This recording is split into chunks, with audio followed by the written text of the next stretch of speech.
Quiero partir para que no nos atrasemos.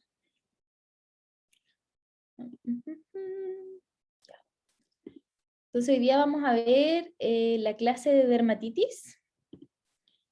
¿Ya? Perfecto, ya.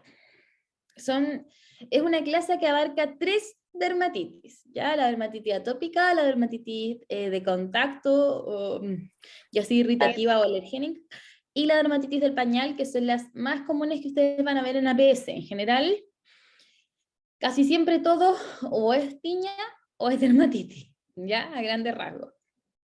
Entonces vamos a ir viendo. Ya. La dermatitis atópica, que es la primera que vamos a ver, es la más común y es la que tenemos que sí o sí manejar, ¿ya? Es una dermatosis inflamatoria de curso crónico y recurrente, afecta como al 25% de los niños y entre el 2 al 5% de los adultos, ¿ya? El prurito es como, el prurito que significa en el fondo picazón, ¿cierto? Es como el sello de esta patología, pica mucho. En general las dermatitis pican, ya sea la dermatitis de contacto, la dermatitis atópica, pican mucho, ¿ya? Entonces, para que lo tengan en consideración cuando el paciente les refiere que tiene una lesión que es pruriginosa. El inicio de la dermatitis atópica en general ocurre entre los 3 a 6 meses de vida, ¿ya? Y el 60% de los pacientes va a presentar síntomas el primer año de vida y el 90% durante los primeros 5 años, ¿ya? En el fondo es una condición crónica, como vimos, y que tiene una base genética importante. Entonces nosotros tenemos que preguntarle a nuestro paciente si es que los papás tienen antecedentes de atopia, los hermanos, ¿ya? Y en general, claro, se puede ver como a los 3 a 6 meses de vida, pero hay pacientes que lo empiezan a desarrollar al año, o a los 6 años, o en la adolescencia, o en la adultez. ¿Ya? Entonces un paciente que en el fondo puede presentar, es más común en esta época, en todo caso. Ya las bebés o a los 6 años es lo más común, pero puede seguir presentándolo, puede ser que nunca haya tenido el antecedente de la infancia, pero empezó con un brote, por ejemplo, en la adolescencia. Y eso no dice que eso no sea dermatitis atópica, ¿ya? No porque no partió en la infancia temprana o en los lactantes significa que no sea dermatitis atópica, de hecho totalmente puede ser, ¿ya? La resolución de esta enfermedad en general se da de un 10 a un 30%, pero en general muchos pacientes van a persistir. O sea, nosotros le preguntamos a los papás cuando tú, ya, si tienen dermatitis atópica a los 6 meses. Después existe como otro pic, otro ajuste cuando ya son niños, como a los 6 años. Entonces ahí se le puede pasar, se puede agravar o se puede mantener. Y después existe otro pic como en la adolescencia que puede pasar lo mismo. Se puede pasar la dermatitis atópica, se puede mantener o se puede agravar. Y después lo mismo en la edad adulta, ¿ya? Entonces, siempre es como de esa forma, siempre están esas 3 opciones. Y hay pacientes que se les pasa, hay pacientes que no, que lo tienen de por vida. Yo tengo un abuelito con 80 años con dermatitis atópica, por ejemplo. ¿Ya? Entonces, ¿qué es lo que nos van a contar los papás en general? ¿Cuál es la historia que va a llegar? Mi hijo siempre ha tenido la piel delicada. La piel de su carita es áspera y tiene siempre las mejillas rojas. Tiene la piel seca, no hay crema que le sirva. Le doy harta agua, pero aún así está seco. Al empezar a comer la papilla, parece que le da alergia, porque le dio una alergia en el cuello y en la cara. Si se fijan, esto tiene mucho que ver con el inicio a los 6 meses. En el fondo, que haya comido es una coincidencia, pero no significa que tiene una alergia alimentaria, ¿ya? Y eso es lo que muchos de los papás les cuesta entender también, ¿ya? También otra cosa que dicen los papás siempre es, tiene costras amarillas en la cabeza, o siempre las ha tenido, no se le han mejorado nunca, ¿ya? Todos mis hijos han tenido problemas de piel, todo le pica, ¿ya? Son como frases clásicas que nos dicen los papás, que a nosotros nos hacen pensar que este pacientito tiene diagnóstico de dermatitis atópica. ¿Qué otra cosa va a decir, no? Cuando ya son más grandes? Tiene heridas y le pica mucho detrás de la rodilla. El año pasado le pasó lo mismo en esta misma época. Se le hacen heridas en los pies. Es muy alérgico, ¿ah? yo creo que tiene una alergia alimentaria. Doctora, ¿no será la leche que le hace mal? Le picó un bicho y se enronchó entero. He ido a varios dermatólogos y nunca se mejora, pero ¿sabe qué? Nunca le han hecho exámenes tampoco. Y ahí como que uno piensa, lo que el paciente quiere decirte es que quiere que le hagan exámenes a su bebé, pero ahora vamos a ver en la clase que los exámenes no nos aportan nada, o muy poquito. Entonces, es por eso que la gente no le hace examen. Entonces, eso es lo que nosotros tenemos que tratar de hacerle entender a los papás, ¿ya? La fisiopatología en general son factores genéticos, factores ambientales, factores inmunológicos. Existe todo esto interactúa y nos genera una disfunción de la barrera cutánea, ¿ya? Con lo que va a llevar a una desregulación del sistema inmune, ya que es lo que le pasa a los pacientes con dermatitis atópica. Los pacientes con dermatitis atópica, aparte de tener estos factores genéticos que son súper importantes y los ambientales, se ha visto, por ejemplo, que existe una falla en el gen de la filagrina, ¿ya? Y la filagrina es como, es un aminoácido que se encuentra en las capas de la piel, entonces esto generaría como una disfunción de la barrera cutánea, no se ha visto en todos los pacientes, pero en gran mayoría. ¿Ya? Entonces, por eso es que dentro del tratamiento del paciente está ponerse crema. Yo a los pacientes siempre les explico, mire, ¿sabe qué? El bebé nació con un defecto de que le falta una grasita en la piel. Entonces usted tiene que ponerle todos los días las cremas para aportarle esa grasita en la piel. Si usted le aporta todos los días mediante la crema, esa grasita va a vivir la vida de cualquier otro niño con piel normal. Y como que de esa forma me he dado cuenta que los pacientes lo logran, los papás sobre todo, porque en verdad el paciente es una guaguita. Los papás lo logran entender de mejor manera. ¿Ya? Eh, Como a grandes rasgos, ¿qué es lo que vamos a encontrar en la fisiopatología de esta enfermedad? Aumento de número de células dendríticas y mastocitos, aumento de liberación de histamina por basófilos, aumento del número de eosinófilos circulantes, expresión de receptores de IgE de alta afinidad en células presentadoras de antígeno y aumento de la colonización del Staphylococcus aureus. ¿Ya? El diagnóstico. Ya, vamos a hablar de que existen características que son esenciales para hacer el diagnóstico. Las características más importantes, que quiere decir que son vistas en la mayoría de los casos y le entrega como un cierto respaldo diagnóstico. Las características asociadas, que en el fondo van a ayudar a sugerir el diagnóstico, pero son un poco inespecíficas, entonces se han visto también en otras patologías, en el fondo no son exclusivamente de la dermatitis atópica. Y claramente tenemos que descartar todas las otras condiciones de exclusión, ¿ya? La dermatitis atópica, y esto tienen que saberlo bien, es que es un diagnóstico clínico, ¿ya? Se basa en ciertos hallazgos de la clínica, que son cierto, las lesiones, su distribución, su morfología, las características cutáneas y los signos cutáneos, pero es clínico. Entonces, está bien que en el fondo no le hayan hecho exámenes al bebé, porque siempre las mamás llegan diciendo eso, como, ay, le diagnosticaron dermatitis atópica, yo no sé cómo, porque nunca le hicieron un examen. ¿Ya? La dermatitis atópica es clínica. Ya. ¿Cuáles son las características esenciales? Las características esenciales son dos, son el prurito y el eczema. El eczema tiene que ser agudo, subagudo o crónico, dependiendo de la zona en la que nos encontremos, ¿ya? Generalmente en los bebés va a incluir la cara, el cuello y las zonas extensoras, ¿ya? Como el dorso de los brazos, ¿cierto? Sobre las rodillas, y generalmente va a haber un respeto de las zonas que son inguinales y axilares. Ya, o sea, nosotros le tenemos que examinar la axila a los bebés, le hacemos que levanten los bracitos para examinarle la axila y la zona del pañal. Esa zona también siempre hay que examinarla, porque en general en estos pacientes tienen esas zonas sanas, ¿ya? Y otra característica del eczema, que esta es una característica que se puede dar a cualquier edad, menos frecuente en bebés, pero igual se puede dar en bebés, es que incluya las zonas flexurales, ¿ya? Y esto es lo más frecuente, ¿cierto? El cuello, el pliegue cubital, el pliegue popliteo, esas son las zonas donde nosotros más vamos a encontrar lesiones de dermatitis atópica. Y otra característica del eczema es que tiene historias de recaídas, ¿ya? O sea, el paciente sana y vuelve, ¿ya? Este es como el patrón clínico en general, ¿ya? Se ve en la cara, en el cuello y en las zonas extensoras de los bebés y en los niños. Si se fijan, igual tiene un respeto por esta zona, por la zona perioral. Es más que nada las mejillas y el mentón.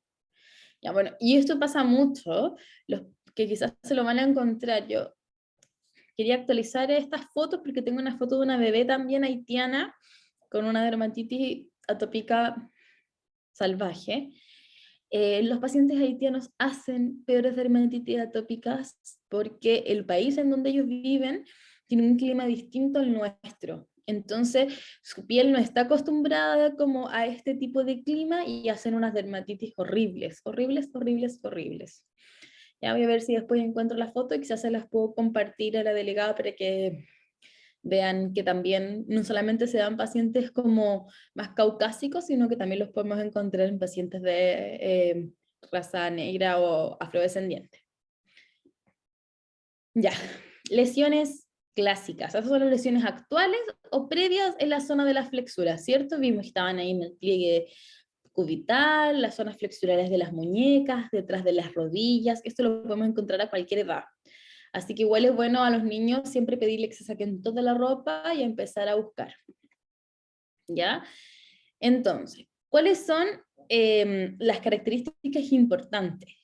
Las características importantes son edad temprana de inicio, o sea, es más probable que en el fondo nosotros diagnostiquemos una dermatitis atópica en lactantes, ¿cierto? O en la infancia que en un adulto, porque como vimos, es mucho más frecuente en esa época que en la época adulta, pero hay pacientes adultos que igual tienen, ¿ya?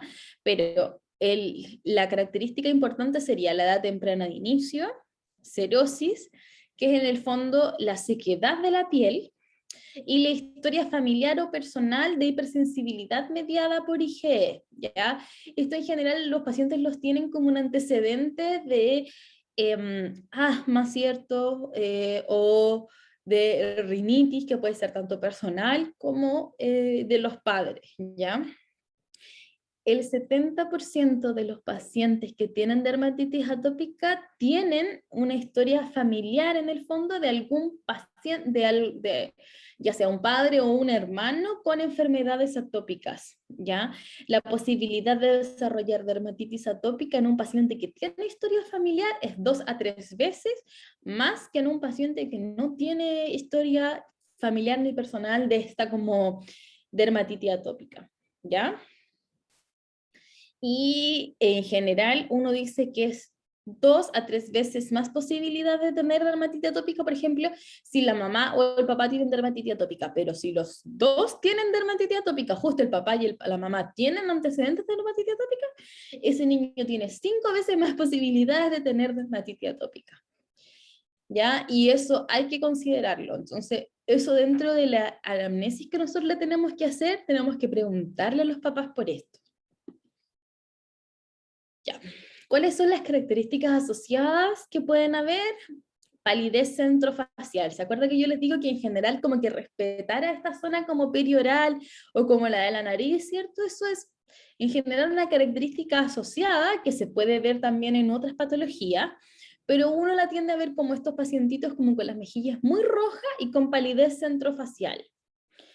Otra cosa que vamos a encontrar es el dermografismo blanco, ¿ya? ¿Cierto? O sea, el paciente, nosotros le dibujamos como al anterior, ¿cierto? A un gato o una cruz, y en la urticaria se ve un dermografismo rojo, ¿cierto? Porque en el fondo la piel como que se eleva y empieza a producir grandes cantidades de histamina y se forma ese eritema, como unas lesiones medias abonosas. Aquí nosotros hacemos ese gato o hacemos en el fondo la cruz, y lo que vamos a ver es que se produce un dermografismo blanco, ¿ya? Otra característica asociada, y por eso hay que mirarle las palmas a los pacientes que tienen hiperlinealidad palmar. Si usted se fija, este paciente tiene muchas más líneas de lo que si ustedes se miran sus propias palmas van a encontrar, ¿ya? Otra cosa que se puede ver mucho es la pitriasis alba, en el fondo que son estas placas, ¿cierto? O manchas que pueden tener una pequeña descamación en la superficie y que generalmente son estacionarias. Nosotros vamos a ver que los pacientes tienen brotes de pitriasis alba tanto en el verano como en la primavera. Y lo otro que vamos a encontrar, que también es una característica asociada, es la queratosis pilar, ¿ya?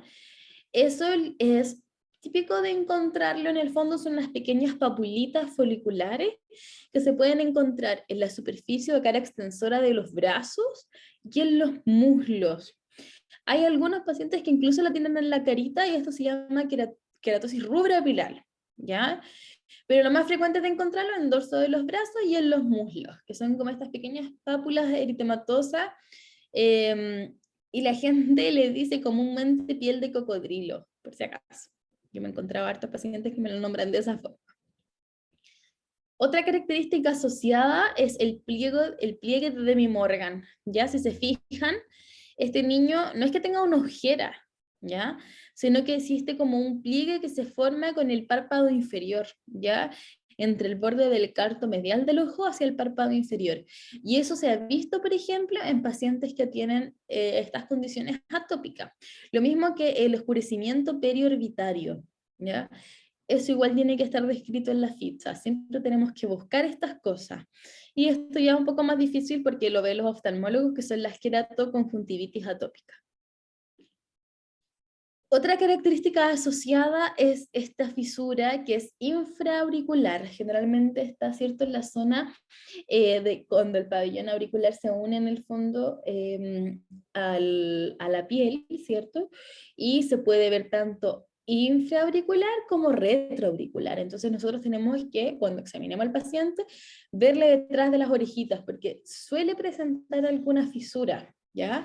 Y lo otro que a veces presentan los pacientes es este como eczema de labios o perioral, que se ve sobre todo en las comisuras bucales. Otra característica asociada es el prurigo, ¿ya? Que dentro de ahí encontramos lo que es el prurigo insectario, y es por eso que los padres dicen, oye, mi hija le picó un bicho y le aparecieron puras ronchas. Sí, porque en el fondo es como una reacción en cadena que hace. Ya en el fondo es una reacción inmunológica que se produce por la picadura del insecto, pero puede haber prurigo por otras causas también. Estos pacientes tienden a tener prurigo. Podemos encontrar liquenificación también, si se fijan, acá hay unas placas, ¿cierto?, que son con medias eritematoviolaceas, que tienen aspecto de liquenificada. Y eso nos habla del tiempo de la evolución de este paciente, ¿ya? O sea, a él no le salieron esas placas ayer, ¿ya? Tiene harto tiempo con estas placas, por lo menos 2 semanas, y existe mucho fenómeno de rascado también. Otra cosa que podemos ver es la acentuación perifolicular, ya que a veces se va a las rodillas, algunos pacientes tienen un poco más en los hombros, y ahí tendríamos que buscarlo en el fondo. ¿Y cuáles son las condiciones que tenemos que descartar? ¿Ya? Tenemos que descartar que el paciente no tenga una escabiosis, que por ejemplo no tenga una dermatitis seborreica, que no tenga una dermatitis de contacto, que no tenga una dermatitis del pañal, que no tenga, por ejemplo, esta es una foto de una escabiosis, que por ejemplo acá esta es una IgA lineal, que no tenga una condición en el fondo ampollar. Uno tiene que ir buscando, aquí por ejemplo, este es un intertrigo candidiásico, ya uno tiene que ir buscando lesiones a descartar. Como vimos, en general se respetan las axilas y las ingles, entonces eso es algo que nosotros tenemos que llegar a buscar. Ya, vamos a hablar de los factores de riesgo. Ya está la historia familiar, que vimos que era el 70% de los pacientes tienen historia familiar, y las mutaciones en el gen de la filagrina. ¿Ya? Esas dos cosas se han preponderado últimamente en los últimos papers como factores de riesgo para desarrollar una dermatitis atópica. Dentro de eso también hay varios papers que relacionan la deficiencia de la vitamina D, ¿ya? Y esto se ha visto porque los pacientes que tienen bajos niveles de vitamina D, por ejemplo, y después se van al Caribe, a una zona donde hay mayor exposición solar y el paciente está más tiempo en el fondo en ese clima tropical, y mejoran sus niveles, mejoran sus lesiones también. Entonces, se piensa que la deficiencia de la vitamina D tendría como un factor como agravante en lo que es la dermatitis atópica, ¿ya? Em, También, igual uno lo puede notar, porque en general los pacientes empeoran durante otoño e invierno, ¿ya? Es súper frecuente que los pacientes empeoren. Y a diferencia de la dermatitis atópica, la dermatitis seborreica, que existe como cierta sobreposición entre dermatitis atópica y dermatitis seborreica, la dermatitis seborreica afecta regiones como inguinales, axilares, y tiende no a ser pruriginosa. El paciente no se rasca como el paciente de la dermatitis atópica. No sé si les ha tocado ver a los bebés con dermatitis atópica, en verdad les pica, ¿ya? Y se rascan dormidos, se rascan en el fondo, uno los ve y se están pellizcando la piel, a pesar de que son súper guaguitas, están manifestando que tienen mucho prurito. Y igual otra cosa que tenemos que considerar es que la dermatitis seborreica tiene dos pics ya de incidencia. En la infancia temprana, que generalmente es de 2 a 10 semanas de vida, y en la adultez, ¿ya? O sea, en general en la infancia propiamente tal, están como abolidos estas patologías, ¿ya? En cambio la dermatitis atópica sí puede estar presente. En general nosotros debemos considerar, otra cosa que debemos considerar es esta dermatitis de contacto, que puede ser como un exacerbante de la dermatitis atópica, ¿ya? Y en general, los pacientes que uno sospeche eso, debe pedirles un test de parche, ¿ya?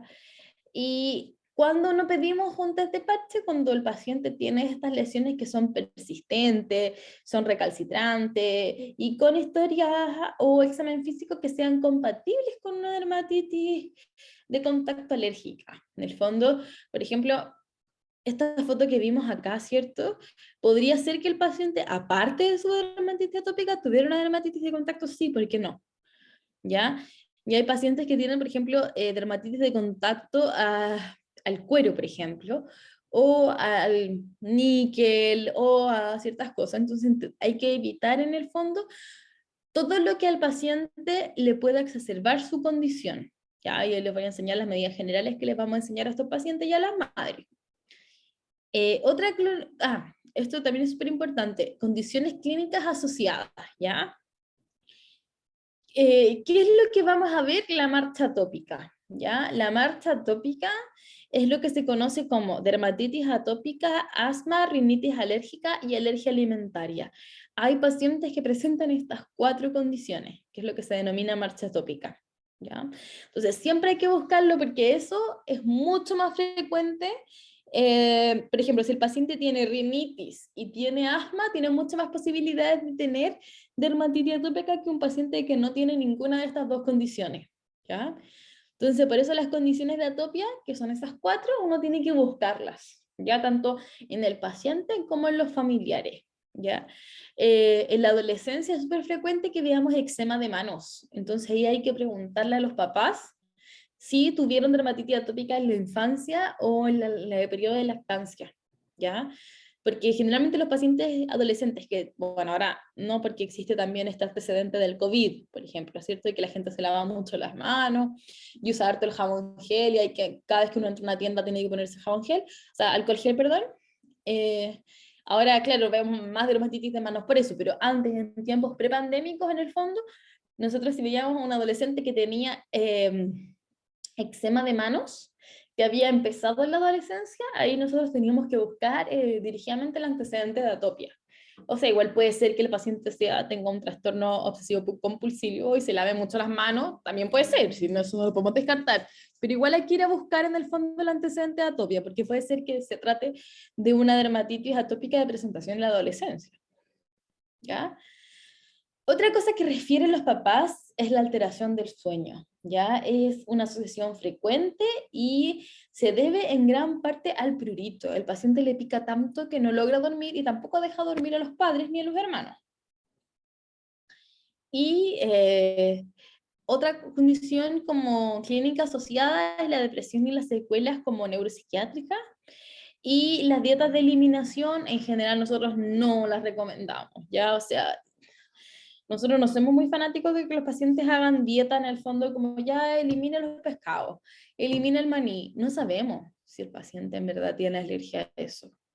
Ya, entonces, en verdad, si es que uno sospecha, tiene altas sospechas, por ejemplo, de alergia a la leche, proteína de vaca, claro, igual hay que mandarle a un gastroenterólogo y hacerlo, o al pediatra, ¿cierto? Y hacer todo el estudio, pero no porque nosotros digamos, ah, ya a todos los pacientes con dermatitis atópica hay que suspenderle todo esto. No, ¿ya? Eh, Además, se ha visto que la dermatitis atópica empeora en relación al en relación al ciclo circadiano, es decir, como en relación a lo que es la noche, ¿ya? Y se denomina eczema nocturno, ¿ya? Se postula en el fondo que existen elementos circadianos que pueden ser tanto centrales como periféricos que van a contribuir a la fisiopatología de la alteración del sueño. De hecho, se ha visto que la secreción de melatonina nocturna es significativamente menor en los pacientes con dermatitis atópica, ¿ya? Sobre todo los que presentan alteraciones del sueño. Entonces, este es un círculo vicioso, ¿cierto? Porque en el fondo tengo una placa de eczema que me pica, yo me rasco, y el rascarla genera más eczema. Ese eczema pica, me rasca y así, es un círculo vicioso. Por eso la idea es cortar eso y dejar al paciente como con la menor cantidad de prurito posible, para que esto no se vaya perpetuando en el tiempo. Porque después este círculo vicioso entre eczema, prurito y rascado nos va a llevar a lesiones liquenificadas, que es lo que no queremos, ¿ya?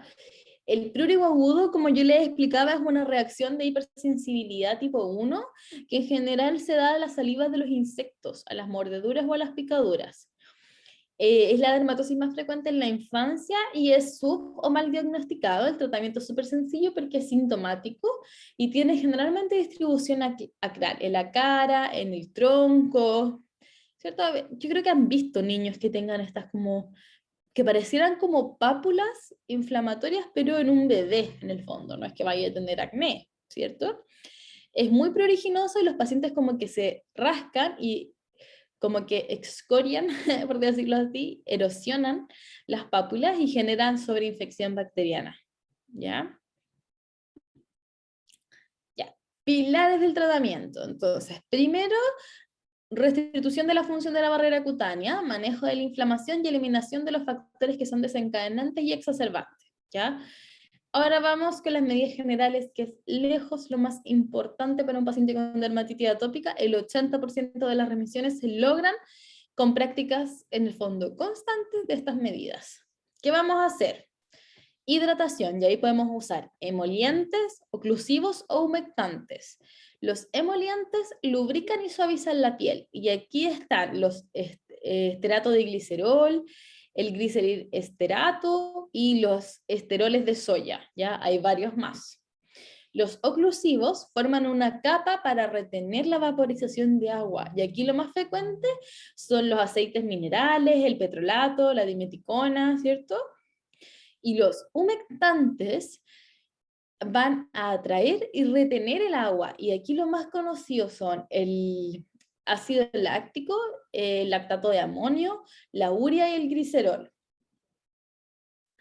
Y también obviamente existen hidratantes que van a contener sedamidas y productos de la descomposición de la filagrina que van a ayudar en el fondo aún más a estos pacientes, ¿ya?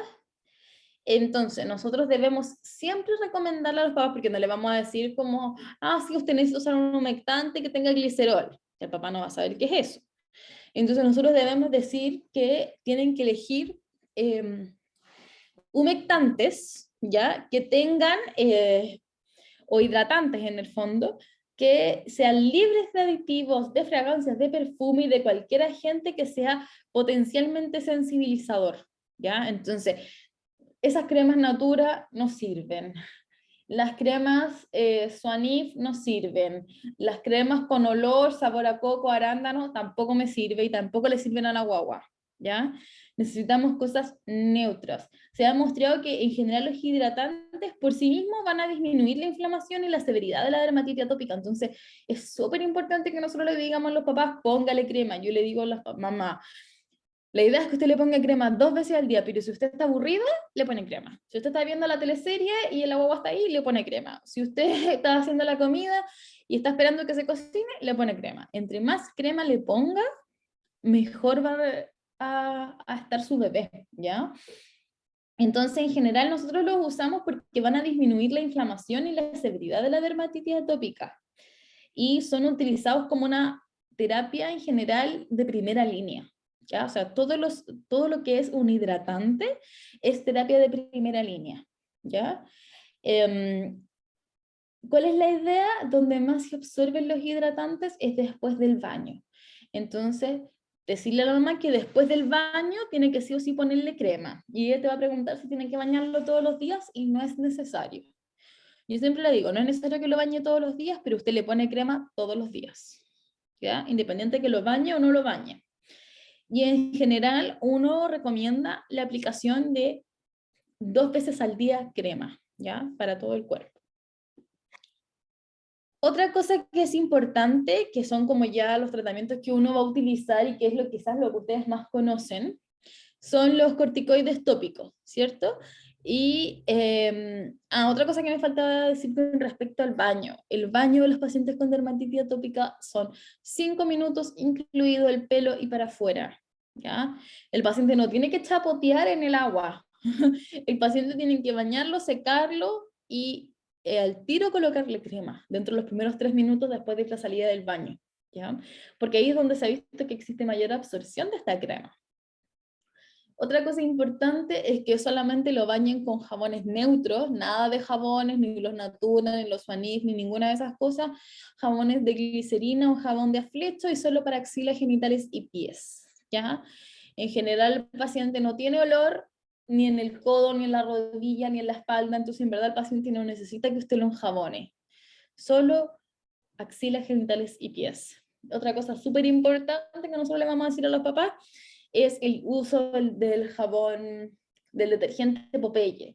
Con eso van a lavar la ropa sin suavizante, ¿ya? Aunque la mamá te diga que es un suavizante hipoalergénico para bebés, no. No se usa un suavizante, se usa Popeye. De hecho, los doctores más viejos recomendaban Popeye con doble enjuague, porque como uno usaba un jabón en barra, pero ahora existe la versión en lavadora, entonces no es necesario usar el doble enjuague, ¿ya? Pero todas esas cosas tenemos que decírselo a la mamá, como también que tengan las uñas cortas, ¿ya? Porque obviamente si tiene unas uñas largas, existe posibilidad de que se rompa la piel y esta se sobreinfecte. Ya. Y otra cosa que vamos a ver ahora son los tratamientos que pueden ser con corticoides tópicos, con inhibidores de la calcineurina, con fototerapia o con inmunosupresores, ¿ya? Corticoides tópicos, en general la aplicación es 1 vez al día y es el primer paso de la dermatitis atópica. Se descansa al menos 2 semanas para evitar que la piel en el fondo recupere su grosor perdido, porque si se acuerdan, los corticoides producen adelgazamiento cutáneo, entre otras cosas, como estrías, ¿cierto? Arañas vasculares, entonces, todas esas cosas que ya son más permanentes, en general se ven cuando nosotros usamos los corticoides por más de 2 semanas seguidos, tópicos. Entonces, por eso nosotros le decimos a los bebés, como él tiene una piel tan delgada, 1 vez al día, yo en general los dejo por 7 días y suspendo, y ahí lo evalúo y veo cómo más puedo como dar mejores medidas generales para que los papás se traten de quedar con las medidas generales. ¿Ya? Y yo les explico a los papás que los corticoides o los inhibidores de calcineurina son como una paga incendio. En el fondo, claro, vamos a mejorar las placas de dermatitis, pero si tú no le pones crema, vamos a volver a tener placas de dermatitis.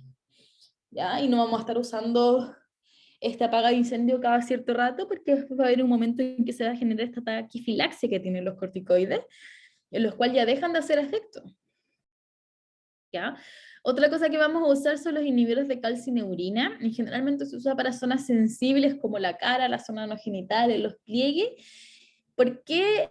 Porque esto no se relaciona con la atrofia cutánea producida por los corticoides. Entonces, en pacientes que ya han usado mucho corticoides y tienen atrofia cutánea, ellos tienen indicación de inhibidores de calcineurina, por ejemplo. Estos se aplican 2 veces al día en una etapa aguda y después se pueden quedar de mantención una vez al día. La fototerapia es la segunda línea de los pacientes que han fallado el uso de hidratantes o de corticoides tópicos o de inhibidores de la calcineurina. O sea, primero tenemos que intentar las medidas generales a morir. Después probamos con los corticoides tópicos o inhibidores de la calcineurina y después recién nos pasamos a fototerapia, si es que eso no funciona. Y si es que eso ya no funciona, existe una tercera línea que sería el uso de inmunosupresores. Y ahí usaríamos ciclosporina, metrotrexato, acetropina, mofetilmicofenolato. Pero eso ya es mucho más complicado, porque en el fondo de los pacientes tenemos que solicitarle exámenes para poder tomar inmunosupresor, estar tomándole la presión cada cierto tiempo. Es mucho más invasivo al final. O sea, la idea es nunca llegar a usar. Además que ninguno de estos inmunosupresores, ni la ciclosporina, ni el metrotrexato, ni la acetropina, ni el mofetil, están como comprobado su uso para dermatitis atópica. En la mayoría de los casos lo usamos off-label. Ya funciona, pero en el fondo no existe una recomendación internacional que diga, oye, sí, este medicamento se hizo para dermatitis atópica. No. ¿Ya? Ahora vamos a hablar un poco de la dermatitis de contacto. Ya, terminamos dermatitis atópica. ¿Alguien tiene alguna pregunta con respecto a dermatitis atópica? Y profe, yo Es- había dejado una sí, pregunta en el chat. Me había preguntado si los emolientes es lo mismo que las emulsiones. Sí, lo que pasa es que las emulsiones, como el emulsionado, ¿a Que eso era te lo que refieres? salía acá, salía como la recomendación en el libro el, que nos envió usted, del dermatitis ¿Ya? atópica. Acá estaba leyendo que parte del tratamiento, Ujú. sí, puede hacerle las cremas y sería preferir emulsiones con alto contenido en aceite, como Novo Base o Cool Cream, una cosa así. Sí. Los Entonces, emolientes, sí, son los mismos que las emulsiones, pero no es lo mismo que el aceite emulsionado. ¿cómo no entiendo eso? Perdón. Porque la gente dice como, sí, pongámosle harto, dentro de la hidratación, de una buena crema hidratante, tú tienes que encontrar que tenga esas 3 características: emolientes, oclusivos y humectantes. Ah, ya. ¿Ya? Y cuando nosotros tenemos un emoliente, ¿ya? En el fondo, todos estos que tienen como lubrican y suavizan la piel, que son todos estos derivados de los aceites, ¿cierto? Como el estrato de glicerol y todas estas cosas. Claro, son aceites que te van a ayudar, pero no te sirve, por ejemplo, hidratar la guagüita solamente con un aceite emulsionado, porque todas las otras cosas que son, en el fondo, la barrera protectora para evitar la vaporización de agua, que retener agua en el estrato córneo, no lo estás haciendo. Ah, ya. Lo ¿Ya? otro que Entonces, quería preguntar, ujú, ah, no, sí, lo entendí. Lo otro ya. que quería preguntarle era respecto por ejemplo, que también salía que parte del tratamiento, dice, un producto económico y útil es mandar a formular urea al 10% Ujú. en Novo Base 2 y que se puede usar en todo el cuerpo. Sí. ¿Usted lo recomienda eso? Lo que pasa es que nosotros no, yo por lo menos no lo uso cuando el paciente tiene lesiones de dermatitis, ¿ya? Porque una urea de al 10, al 20, al 30, al 40 irrita. Entonces, si el paciente tiene piel seca solamente, perfecto. Urea al 10, perfecto, ningún problema. Si tiene cerosis, perfecto. Pero si el paciente tiene placas de dermatitis actuales, eso le va a arder. ¿Ya? Entonces ahí yo mandaría a preparar, de hecho nosotros a veces mandamos a preparar, por ejemplo, cold cream, que es Ah, ya. una crema que en el fondo es más pastosa y el paciente se lo puede poner como crema hidratante. O la misma crema Nivea, la del pote azul, O la Luvidem de tapa azul, también son buenos, son buenos hidratantes en el fondo, porque tienen las tres características, tanto emolientes como emolientes, ¿cierto? Humectantes y se me olvidó, oclusivos, ¿ya? Ya, profe, gracias. La idea es que nosotros usemos eso. Yo no recomiendo URI al 10 si el paciente tiene placas de dermatitis porque arde. Yo no sé si ustedes han usado URI al 10, pero ahora sobre todo que tenemos estas como dermatitis de mano, pues el alcohol gel, si ustedes se ponen URI al 10 ahí les va a arder. ¿Ya? Entonces la idea, ¿pueden mandar a preparar URI al 6? Sí, perfecto. Nosotros igual lo mandamos a preparar. URI al Mm, 3 también, no hay ningún problema. ya, profe. Gracias, profe. De nada. ¿Alguien tiene alguna otra duda? Yo sí, el tratamiento de los corticoides, ¿cuánto dura? ¿Para Eso, descansar después de las 2 semanas? eso es lo que, eso depende, hay que ir evaluando caso a caso. En general nosotros dejamos como 1 o 2 semanas, una vez al día y suspender.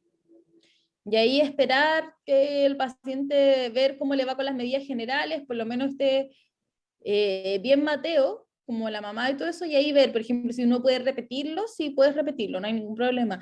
Pero en general la idea es que el brote se trate con un pulso de corticoides, que nosotros lo tratamos de 5 a 2 semanas. Entonces, dependiendo de qué tan severo sea, tú le dejas 5 días de corticoides, 7 días, 10 días, 12 días o 14 días. Y Ah, ideal ya. para los pacientes que son bebés y su piel absorbe mucho y la piel es muy delgadita, idealmente no usar betametasona, ¿ya? Y sobre todo en la cara, por si acaso, porque lo he visto harto que le dejan a los pacientes betametasona en la cara, no es muy recomendable. La betametasona es un corticoide de alta potencia que genera harto efecto adverso, entonces nosotros preferimos para los bebés hidrocortisona, que es lo más suave que hay. ¿Ya? ¿Más dudas? ¿No? Ya vamos a pasar a la dermatitis de contacto. ¿Ya? La dermatitis de contacto es la inflamación de la piel por exposición a una sustancia, ¿ya? Y puede ser una dermatitis irritativa o alérgica, ¿ya? La irritativa ocurre en la primera exposición y irritativa depende exactamente del sitio en el cual entró como la sustancia en contacto con nuestra piel. Es una lesión que es muy inflamatoria y generalmente el paciente se queja de que le arde y le duele, ¿ya? En cambio, una dermatitis alérgica es una dermatitis que por lo menos requiere que se exprese en una segunda exposición porque piense que tenemos que formar anticuerpos contra esa sustancia. Entonces, la primera vez que nos expongamos a eso no nos va a dar una dermatitis alérgica. Generalmente es diseminada, o sea, se expande más allá del sitio de contacto. La clínica es variable, a veces es muy inflamatoria, a veces no, dependiendo más que nada de la sustancia. Y más que ardor y dolor, produce prurito. Los pacientes se quejan de mucho prurito. ¿Ya? Acá hay ejemplos, ¿ya? Para que sepan, vamos a ver primero la dermatitis de contacto, que es alérgica, ¿ya? Ella ocurre cuando nosotros tomamos en contacto con una sustancia particular que provoca una respuesta de hipersensibilidad retardada tipo 4. Es decir, se activan los linfocitos T a un antígeno específico. Esta reacción siempre requiere de que haya habido una exposición previa a la sustancia y en general tiene una latencia variable que puede ir entre 24 y 48 horas después de la exposición. ¿Ya? La presentación clínica existen, bueno, como imaginarán, 3 formas: la aguda, la subaguda y la crónica. Y la aguda es una lesión que es predominantemente exudativa, con un eritema, ciertos bordes difusos, en el cual pueden haber vesículas o pápulas agrupadas asociadas a un prurito muy intenso. En las áreas de la piel, generalmente se dan áreas de piel donde, donde la piel es más delgada, como los párpados, los labios, los genitales. Incluso nosotros podemos encontrar edema asociado a esta condición. En los casos severos de dermatitis de contacto alérgico, el proceso patológico no solamente se limita al área donde la piel se expuso, sino que puede abarcar incluso grandes superficies cutáneas, ¿ya? Incluso puede llevar a la eritrodermia, que es cuando ya se compromete entre el 70 y el 80% de la superficie corporal total del paciente, ¿ya? Yo, el único caso que he visto de eritrodermia por una dermatitis de contacto fue un paciente que trabajaba en aseo. Entonces estaba en contacto permanentemente con sustancias de aseo y esto le produjo una eritrodermia. O sea, él tenía lesiones en la cara, en las manos, en la guata, en la espalda, en todas partes. ¿Ya? Las crónicas predomina la descamación, la liqueficación y las fisuras, pero eso es como para casi todas las dermatitis, ¿ya? Y pueden haber cambios secundarios como excoriación y impetigenización también, ¿cierto? Como el paciente se rasca tanto, se nos puede infectar. Y la subaguda posee características de las dos anteriores, es decir, puede tener estas lesiones como más exudativas o más secas, o una mezcla de ambos. Ya, aquí hay varios patrones, ¿ya? En general no le voy a pedir que se aprendan esto. Está el patrón de agarre en pinza, el patrón de agarre palmar, ¿cierto? El patrón del níquel, que es el patrón de todos los pacientes que tienen esta alergia al níquel, ¿cierto? Que se puede dar en las orejas, en el cuello, en las muñecas, en la zona del ombligo, por el cinturón. El patrón de implantación de línea del pelo, ¿cierto? Si se fijan, es un paciente, por ejemplo, que se tiñe el pelo y le da hasta dermatitis. El patrón unguial, allá, eso, el acrilato de isobornilo fue elegido el alergeno del año del 2019 debido a las famosas uñas acrílicas. ¿Ya? Eso fue lo más común que se vio por dermatitis de contacto, ¿cierto? Por las uñas acrílicas que se hacen las pacientes. Entonces seguiría un patrón en el fondo periunguial. Este es un test de parche, ¿ya? El test de parche, se los voy a contar más o menos, en general se prueban los alérgenos, se testean, ¿ya? Lo que hace en el fondo es la tecnóloga colocarles poquita cantidad de cierta sustancia y le pega unos parches al paciente y eso lo pega, por ejemplo, el día lunes, le pega los parches. El día miércoles el paciente viene a control, la tecnóloga le saca los parches y tiene que anotar dónde se produjo eritema, dónde se produjo vesícula y todo eso, y lo anota con cruces, según de qué tan severo sea. Y el día viernes el paciente vuelve a venir, durante esa semana el paciente no se puede duchar, ¿ya? Y el paciente vuelve a venir el día viernes y ahí recién se hace la lectura. La lectura es a las 96 horas de haberse puesto los parches. Y ahí uno dice, mire, por ejemplo, el dimetilfumarato al 0,10% le ocasionó este tipo de alergia. Entonces la tecnóloga después le imprime a los pacientes que se hicieron el test de parche todos los compuestos donde se encuentra el dimetilfumarato. Por ejemplo, te dice el dimetilfumarato pertenece a la familia de tanto y se encuentran todos estos productos comerciales. Entonces, claro, después trabajo del paciente en el fondo, leer las etiquetas para saber lo que le está pasando, lo que le da alergia. Por ejemplo, a mí me tocó una paciente que era alergia a un compuesto de unas tinturas de pelo. Entonces ahora cada vez que ella se tiñe el pelo, tiene que leer que en el fondo la tintura o el casting que vaya a usar o avisarle a su peluquero no puede contener dicho compuesto porque ella hace una alergia de contacto a esta sustancia. ¿Ya? El diagnóstico entonces siempre es con la clínica, la historia de exposición previa, eso no se les vaya a olvidar. Pruebas y pruebas epicutáneas como por ejemplo el caso del test de parche. ¿Ya? Todo eso hace el diagnóstico de la dermatitis de contacto alérgica. El tratamiento siempre va a ser como identificar y evitar los alergenos. ¿Ya? Y aquí voy a dar un ejemplo que quizás el más frecuente, por ejemplo, es el níquel. ¿Ya? Que es lo más frecuente quizás de la dermatitis de contacto alérgica, que el níquel se encuentra en gran cantidad de joyas, en componentes metálicos de la ropa, como los botones, como yo les decía, y como ¿cómo evitamos, por ejemplo? Porque ya identificamos que es el níquel, pero ¿cómo evitamos el níquel? Bueno, utilizando, por ejemplo, solamente aros o joyas que no contengan níquel, es decir, idealmente no de fantasía, sino que de plata o de oro, por ejemplo. Y como alternativa, por ejemplo, ya si no podemos, qué pasa con las hebillas de los cinturones, por ejemplo? O los botones, ¿qué hacemos en ese caso? Porque el paciente no va a andar con buzo todos los días.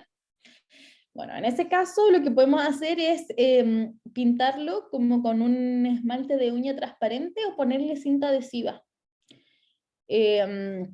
Otras cosas, por ejemplo, que se pueden hacer, por ejemplo, es en los productos que son como para el cuidado personal, existe harta alergia a lo que es el bálsamo del Perú, ¿ya? Y ahí hay que leer los compuestos que tienen los cosméticos. Si es que traen este bálsamo del Perú, si el bálsamo del Perú se encuentra en algunos champús, en alguna fragancia, entonces buscarlo, ¿ya? Y obviamente nosotros igual le dejamos como para ayudar a la cosmética en el fondo, cremas para pieles sensibles. Entonces, si sabemos que el paciente está haciendo una dermatitis alérgica, aparte del tratamiento tópico que vamos a dejar y todo eso, vamos a tratar la inflamación. ¿Y cómo la vamos a tratar? Con alternativas, ¿ya? Del cuidado personal, en el fondo cremas que no tengan ni perfume, ni fragancias, ni colorantes, ni ninguna de esas cosas. Como por ejemplo la tolerancia ultrafluida de la Roche-Posay, la Eucerin Ultra Sensitive, ¿ya? E incluso en recetario magistral podemos mandar a preparar la Novo Base 2, como bien comentaba su compañero. La idea es dejarle una crema neutra para que ya la paciente o el paciente se hidrate, ¿ya? Algo que sepamos que no tiene las fragancias a las cuales está pudiendo hacer una alergia. Y además le tenemos que dejar un tratamiento tópico, que es con corticoides tópicos, con inhibidores de la calcinurina y con emolientes, que era lo que yo les acababa de comentar. Con respecto al tratamiento sistémico, podemos dejar corticoides orales y en general solamente lo dejamos cuando la dermatitis compromete más del 20% de la superficie corporal total o en lugares donde uno requiere que el paciente tenga un alivio rápido, como por ejemplo en la cara, en las manos, en los genitales, que necesitamos que el paciente como que se alivie porque la molestia es mucha, entonces en ese caso también podemos dejar corticoides sistémicos y siempre por pulsos cortos, ya no se le ocurra dejarlo muy largo porque como saben, habíamos visto en las clases anteriores, los corticoides pueden producir atrofia cutánea, hipertensión, diabetes, entre otras cosas. Y otro tratamiento sistémico sería la fototerapia y los inmunosupresores. Si se dan cuenta, como yo les dije, la piel es un órgano muy básico y responde de manera similar a distintos estímulos, también va a responder de manera similar a los distintos tratamientos, ¿ya? O sea, existen tratamientos con fototerapia para dermatitis de contacto, para dermatitis atópica, para psoriasis, que después lo vamos a ir viendo en otras clases. Los inmunosupresores también se pueden utilizar en todas las patologías que sean inmunomediadas, como la psoriasis, como la dermatitis atópica, como la dermatitis de contacto, como el pénfigo, por ejemplo, entre otras, ¿ya? O sea, hay varias enfermedades que son inmunomediadas en mi especialidad, entonces se tratan con inmunosupresores en casos muy severos. Ahora vamos a hablar de la dermatitis de contacto irritativa, ¿ya? La dermatitis de contacto irritativa es una respuesta inflamatoria que va a ser inespecífica, ¿cierto?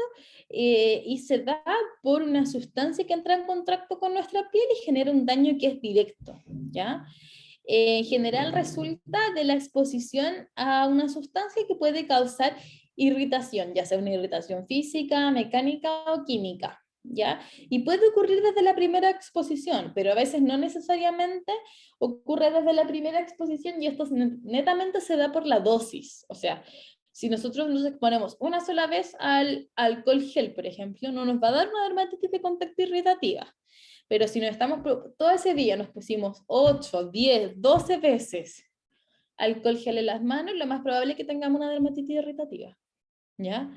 A pesar de que quizás no fue la primera vez que nos ponemos esta sustancia, ¿ya? Las manos en general es el sitio más frecuente de la dermatitis de contacto irritativa y en general, ¿por qué se da esto? Porque con las manos nosotros interactuamos en el ambiente, entonces se dice que los espacios entre los dedos como que atrapan las sustancias irritantes y pueden ser el primer sitio afectado. Entonces es súper importante mirarle en el fondo la zona como interdigital a los pacientes. Y ojo que los guantes de goma, porque uno le dice al paciente use guante, ya que lo van a ver que dentro del tratamiento está usar guante, pueden producir una dermatitis de contacto irritativa que puede ser distinta a a la alergia al látex, ¿ya? Ya que en el fondo esta dermatitis irritativa se debe a la fricción y la humedad. Ya en general se dan pacientes que tienen dermatitis irritativa y que uno le dice ya póngase guante para hacer las labores de la casa, por ejemplo, y la paciente se pone guantes, pero hace todo con los guantes y genera en el fondo esta fricción y humedad y eso le exacerba la dermatitis. Ya, ¿cuáles son los gatillantes? Bueno, como vimos, agentes químicos, y yo creo que el principal aquí es el agua, los detergentes, los solventes, y los ácidos y los álcalis, ¿ya? Los agentes físicos están las herramientas, maderas, fibras de vidrio, plantas, polvo, etc. Y dermatitis asociada a incontinencia, ¿cierto?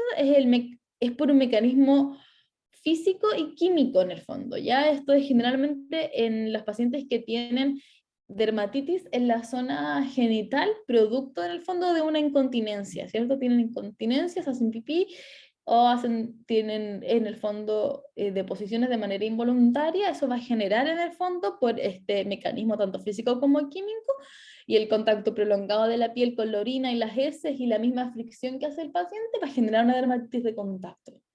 ¿Ya? Entonces a veces no necesariamente el paciente que usa pañal tiene una dermatitis del pañal, sino que igual puede ser una dermatitis de contacto, ¿ya? Eso igual hay que indagarlo de mejor manera. ¿Ya? ¿Qué más me falta? Aquí, ya. Estos son ejemplos, ¿ya? De dermatitis de contacto irritativa.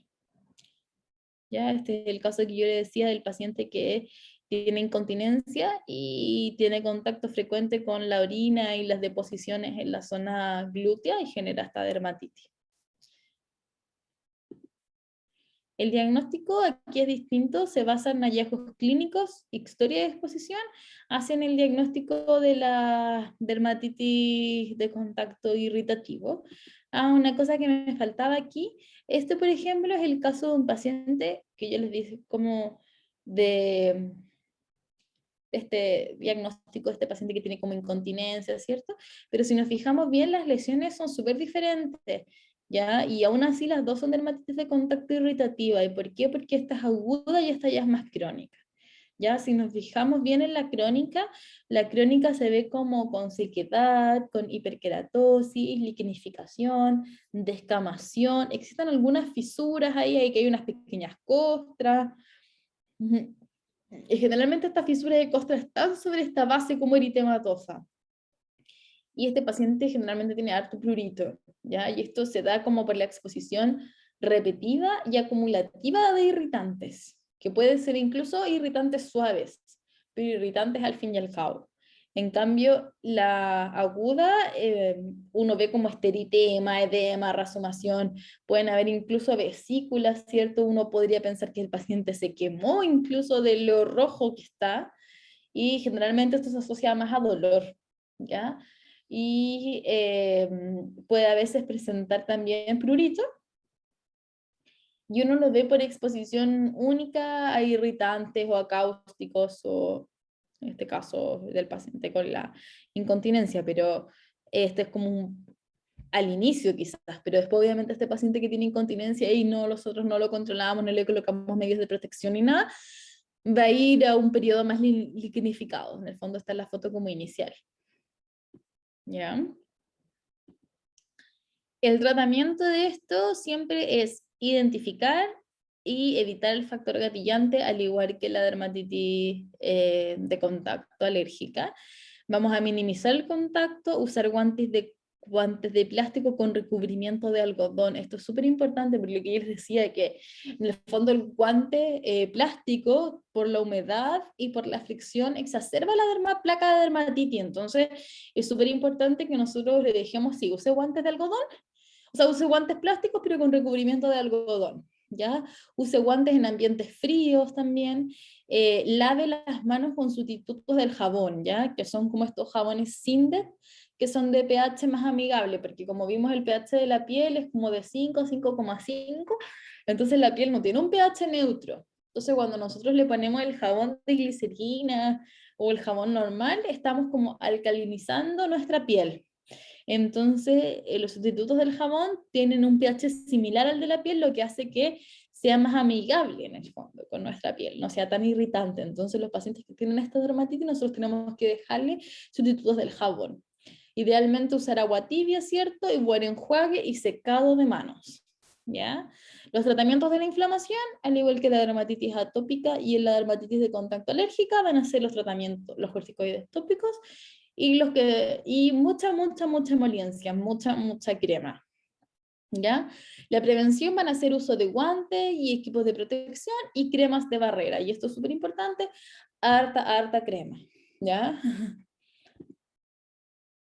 Estas son diagnósticos diferenciales ya. Esta es una dermatosis ficticia. Es un paciente que se autoinfligía las lesiones para asistir al médico y tener algún tipo de ganancia. Esta es una escabiosis y aquí hay que fijarse bien en las zonas interdigitales, ¿ya? Las zonas interdigitales tienen como unas pequeñas papulitas, eso es clásico de la escabiosis. La tiña manum, que generalmente se da en un solo lado de la extremidad, por ejemplo, en una sola mano, y se ve como una palma más roja y como que si se fijan aquí hay una placa de tiña, ¿cierto? Como que con este aclaramiento central y este borde circinado. Acá está la disidrosis, por ejemplo. Este es un paciente que tiene vesículas de agua, ¿cierto? En el cara lateral de los dedos. Y le pasa mucho en verano, ya por si acaso, lo más común. Esta es una dermatitis de contacto, otra foto de dermatitis de contacto que se parece a escabiosis, pero que es dermatitis de contacto. Esta es una dermatitis de contacto que parece una tiña, pero es una dermatitis de contacto. Y esta es una dermatitis de contacto que se da generalmente en los pulpejos, que se llama pulpitis seca. ¿Ya? Otra foto, diferencia entre el líquen plano, por ejemplo, y una dermatitis de contacto, entre una enfermedad que se llama Hailey-Hailey, que se ubica en las axilas, en la zona inguinal, ¿cierto? Y es una enfermedad cantolítica, versus una dermatitis de contacto por desodorante, ¿ya? En la Hailey-Hailey nosotros podemos encontrar ampolla, y bueno, aquí la dermatitis de contacto se fuera muy severa también.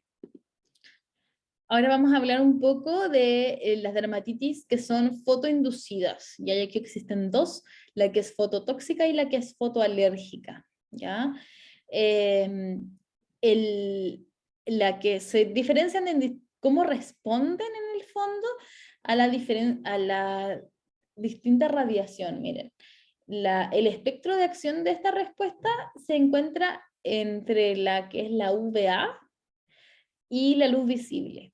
La fototóxica, la sustancia se activa con la radiación ultravioleta y va a producir radicales libres, ¿ya? Y eso va a generar una dermatitis irritativa. Entonces, esta paciente va a tener eritema solar y generalmente se da por fármacos sistémicos, como los AINE, los antibióticos, la clorpramazina, ¿ya? Son casos clásicos en el fondo de dermatitis fototóxica. En cambio, las dermatitis fotoalérgicas, la sustancia se va a activar con la radiación produciendo una sensibilización. Entonces, similar a lo que ocurre con la dermatitis de contacto alérgica, ¿ya? Y la fotoalérgica está, el compuesto, aparte de activarse, como que parte del compuesto absorbe la radiación y se transforma en un alergeno. Y ahí eso puede generar eritemas, pápulas, vesículas en las zonas fotoexpuestas y en general sobrepasan o exceden el sitio de exposición inicial. Y obviamente como una dermatitis se asocia a mucho prurito. existe generalmente, o sea, los pacientes lo presentan en vías de post-exposición, son dosis independientes y requieren una sensibilización previa, igual que la dermatitis de contacto alérgica. ¿Y cuáles son los alérgenos más frecuentes que les ocurre esto? Como las fragancias, hay antibióticos y los AINES tópicos en general producen esta reacción fotoalérgica. ¿Ya? Este es un ejemplo de fototóxica, este es un ejemplo de fotoalérgica. ¿Ya? Si se fijan, la zona está aquí y está aquí. Y esta está en el dorso de las manos. Ya, la fitofotodermatosis es una fotosensibilidad inducida por plantas. ¿Cuáles plantas? Las furocomarínicas, ¿ya? Las más generalmente las reacciones que son más fototóxicas que fotoalérgicas, ¿ya? ¿Cuáles son los furocomarínicos? Son los soralenos, que están presentes en algunas plantas, como la ruda, el litre, el cardenal, algunos cítricos. ¿Ha visto que a veces los pacientes dicen, no, que me dio esta alergia porque no saludamos al litre? ¿Ya? Y eso tiene que ver con este tipo de reacción, que es una reacción de fotosensibilidad inducida por la planta. ¿Ya? La distribución es lineal en el fondo, donde la planta tuvo contacto tanto con la radiación ultravioleta como con nuestra piel, y generalmente ocurre en zonas fotoexpuestas y aparece 22 horas después de la exposición y generalmente es doloroso. Los pacientes tienen esta historia de haber hecho actividades al aire libre o que trabajaban en la agricultura o son jardineros, ¿cierto? Otra cosa importante que a veces les pasa a los pacientes es que generan esta hiperpigmentación posinflamatoria, ¿ya? O sea, el paciente, después de que pasa, ¿cierto?, la reacción propiamente tal, el paciente queda con pigmentación residual. Y eso se puede demorar de 8 meses a 24 meses en irse. Entonces igual hay que advertírselo. El manejo. El manejo es evitar el agente causal con medidas de fotoprotección. En las fototóxicas, tratar como una quemadura solar, ¿ya? O sea, con medidas con compresas frías, con emolientes, con analgésicos orales, y en la que es fotoalérgica, tratar como una dermatitis de contacto alérgica, entonces vamos a usar corticoides tópicos y para reacciones severas, corticoides sistémicos de impulsos cortos como prednisona, ¿ya? Ahora vamos a hablar sobre la última dermatitis, que es la dermatitis del pañal. ¿Tiene alguien alguna duda sobre lo que hemos visto? ¿Dudas? ¿No? Okay. Doctora, yo quería preguntarle acerca del bloqueador. ¿Ya? En esos casos, ¿cuál sería el orden de la crema humectante y del fotoprotector? Siempre el fotoprotector es lo último que tú debes aplicar. Entonces, el ideal sería, por ejemplo, si tú le vas a aplicar, por ejemplo, una reacción que es fototóxica, ¿cierto? Y la vamos a tratar, o fotoalérgica, que tú le vas a dejar un corticoide.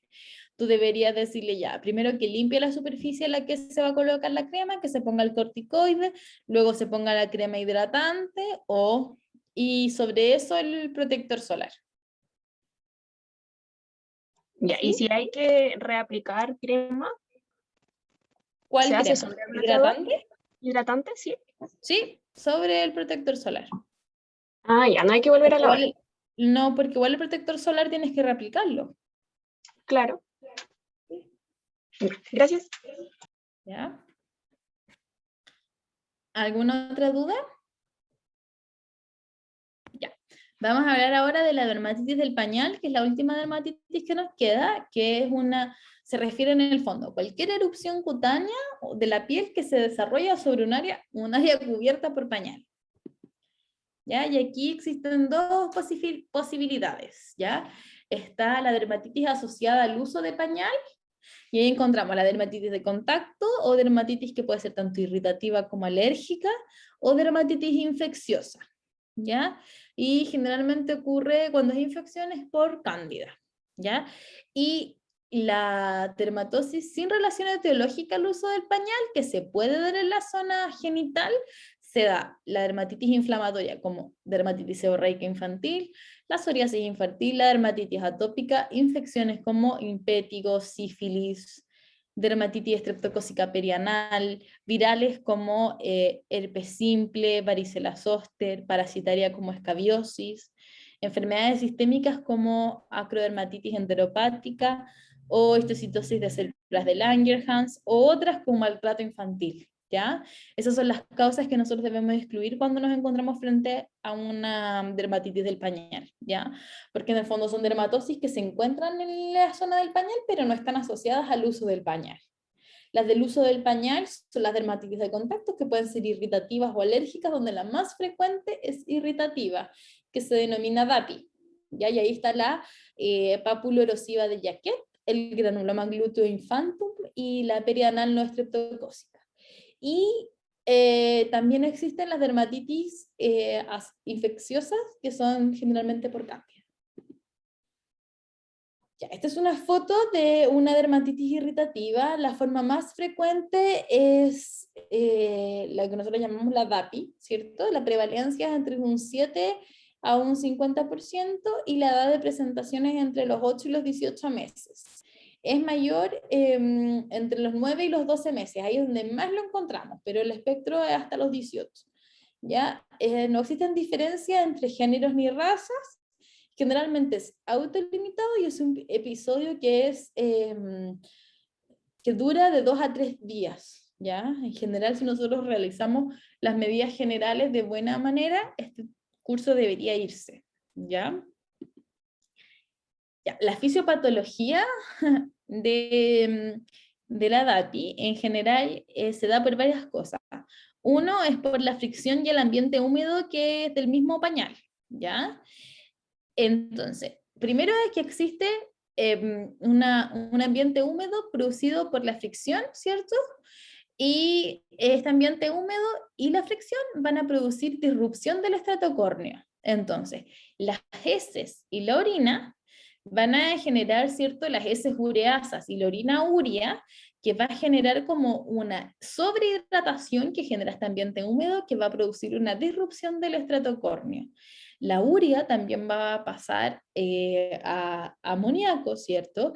Y eso va a aumentar el pH. Y un pH mayor a 8 va a generar siempre irritación. Entonces, en un ambiente húmedo con presencia de fricción en el área del pañal va a predisponer a una maceración del estrato córneo y pérdida de la función de la barrera, favoreciendo el inicio de la DAPI.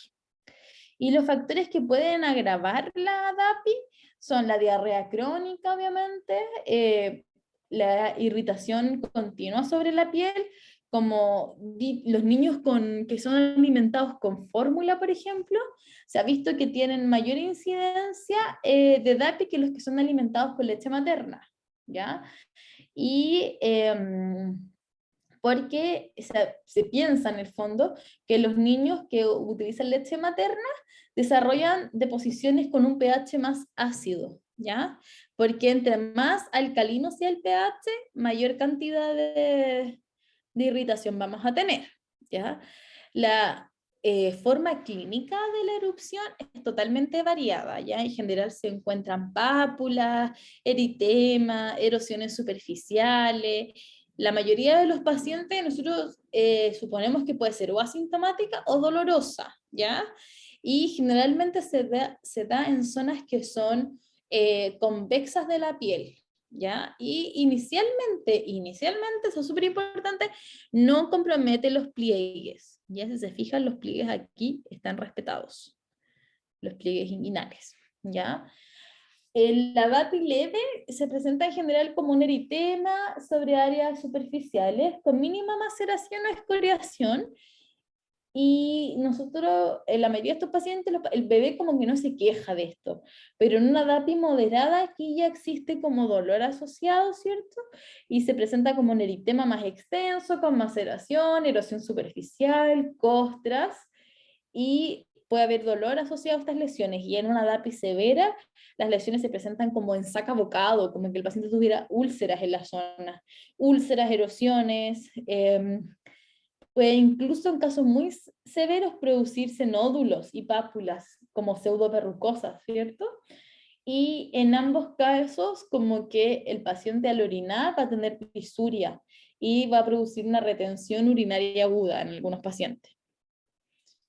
¿Ya? Este es un tipo de DAPI que no es la más frecuente, pero es un tipo para que lo conozcan, ¿ya? Se llama la dermatitis del pañal, ¿cierto? Erosiva de Jacquet, ¿ya? Es la forma más severa de la DAPI, totalmente infrecuente y en general uno puede ver algunas pápulas, mira, ahí hay una pápula, acá hay una pápula, acá hay una pápula, uno encuentra unas pápulas y nódulos que son erosivos y bien demarcados. Mira, aquí igual hay una erosión, una erosión, una erosión, una erosión, aquí igual muchas erosiones. Y en general uno encuentra estas ulceraciones como en saca bocado. ¿Qué quiere decir eso? Que uno encuentra como que la piel circundante está más levantada y existe como una hundición en el fondo en lo que es la úlcera propiamente tal, ¿cierto? Y uno podría encontrar acá incontinencia urinaria, ¿cierto? Diarrea crónica, cambios frecuentes de mudas, ¿ya?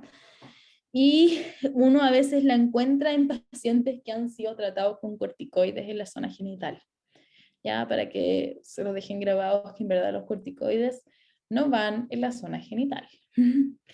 Y el tratamiento es igual al de una DAPI común y corriente, y generalmente uno los controla a las 72 horas como con médico, ¿ya? Es súper importante que los pacientes que tienen esta dermatitis irritativas del pañal, hay que sí o sí cambiarles el pañal cada 4 horas, ¿ya? Eso que la mamá dice, hoy no, se porta súper bien, duerme toda la noche.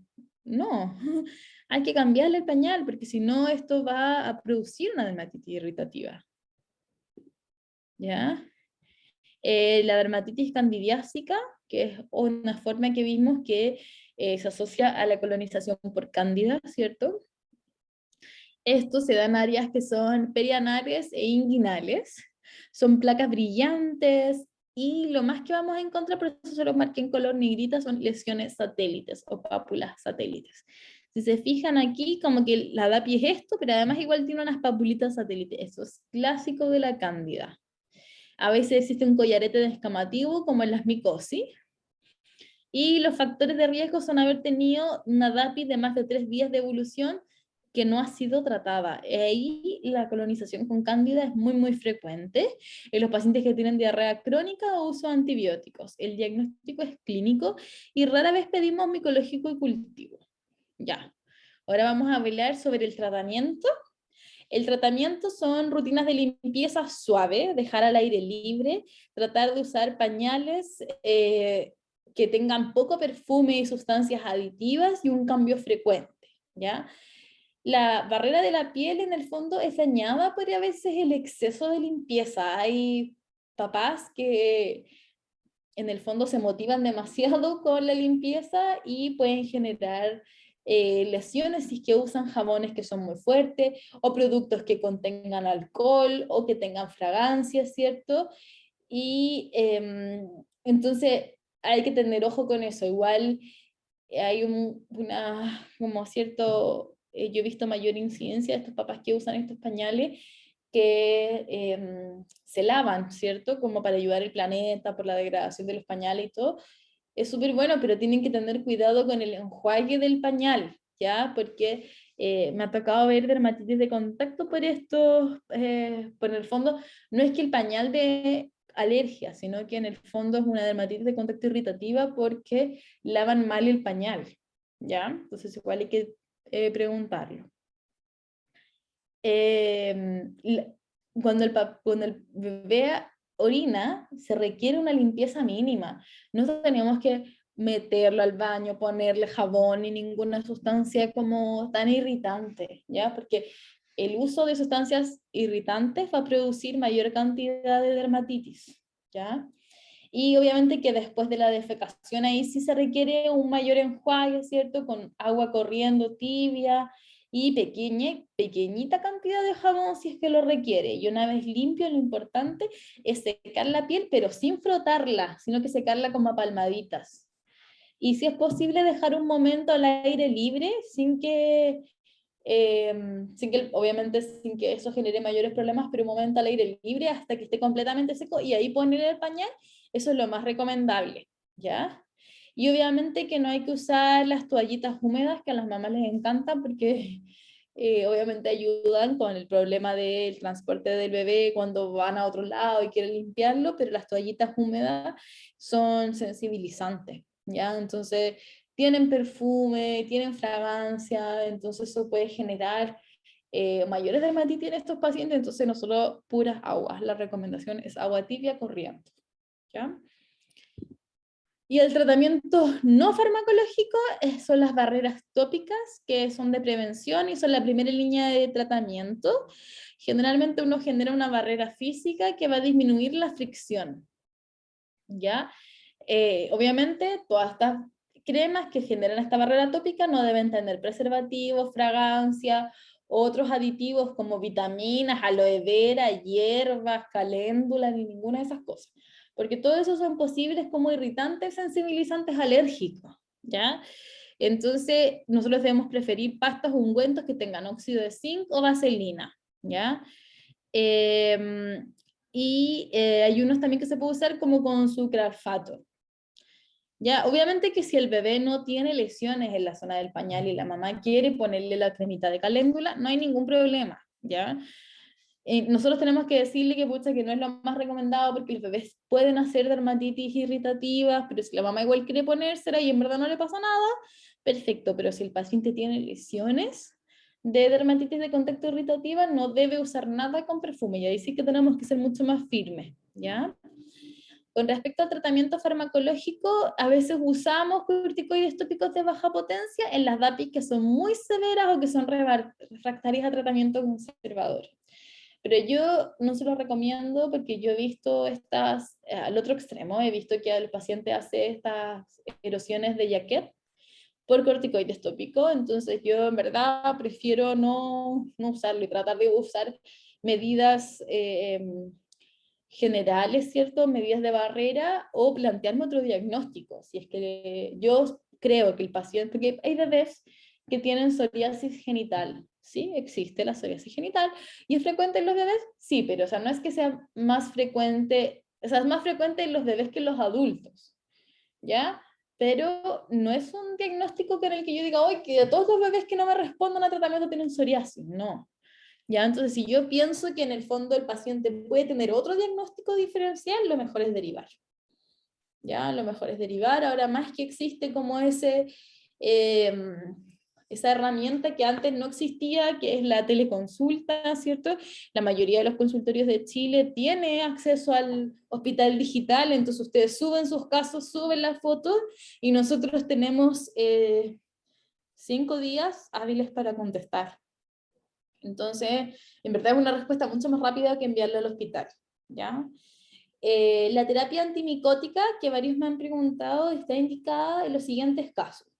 Cuando la dermatitis está asociada clínicamente a una cándida, cuando yo le hice al paciente un micológico cultivo y me salió una cándida, y cuando una dermatitis persiste por más de 3 días, ahí yo pienso que está sobreinfectada por cándida. Y ahí puedo usar una anistatina, clotimazol o el miconazol, ¿ya? La anistatina es el agente tópico como más frecuente que existe y debe ser aplicada antes de la barrera tópica, por si acaso, ¿ya? Entonces, por ejemplo, si nosotros le vamos a dejar como barrera tópica hipogloss, por ejemplo, le tenemos que poner anistatina primero y después hipogloss, ¿ya? Y la anistatina se deja de 3 a 4 veces al día, ¿ya?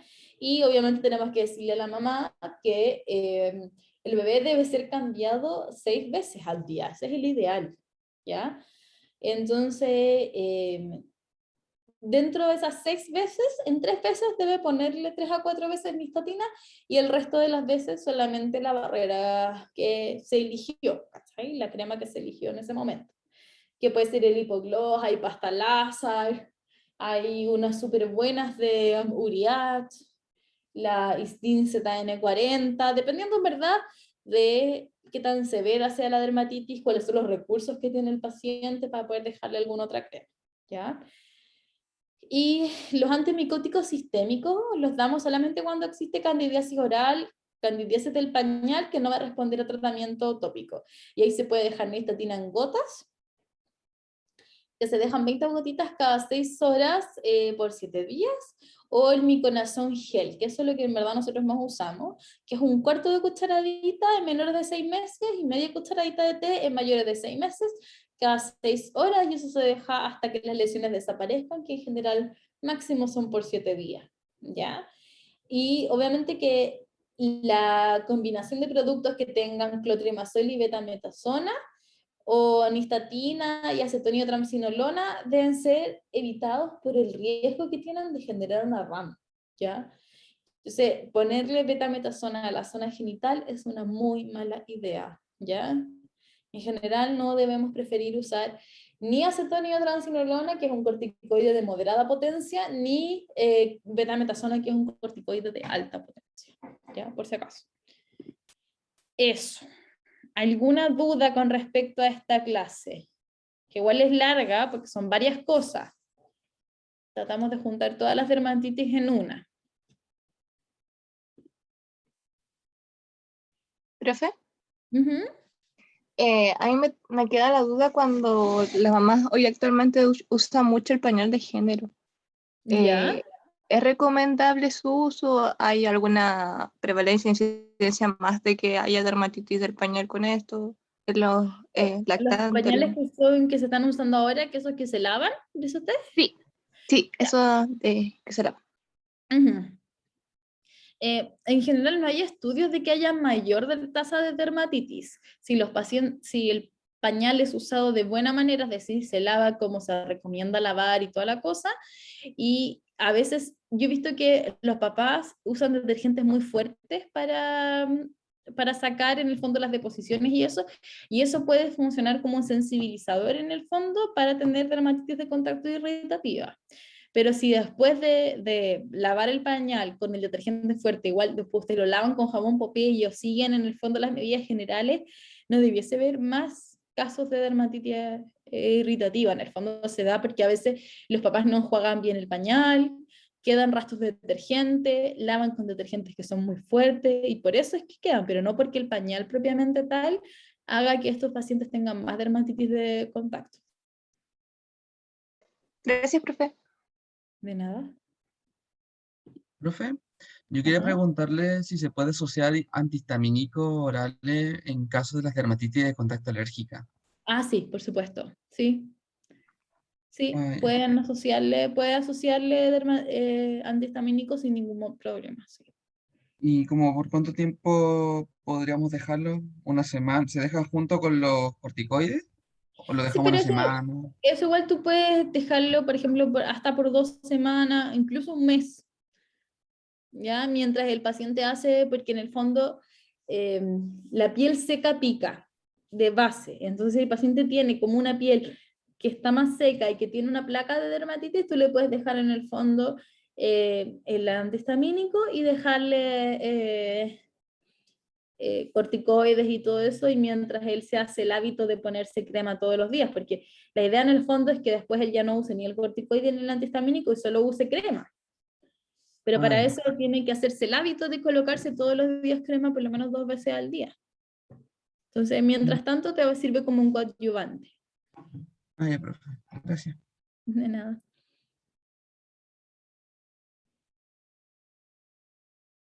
¿Dudas?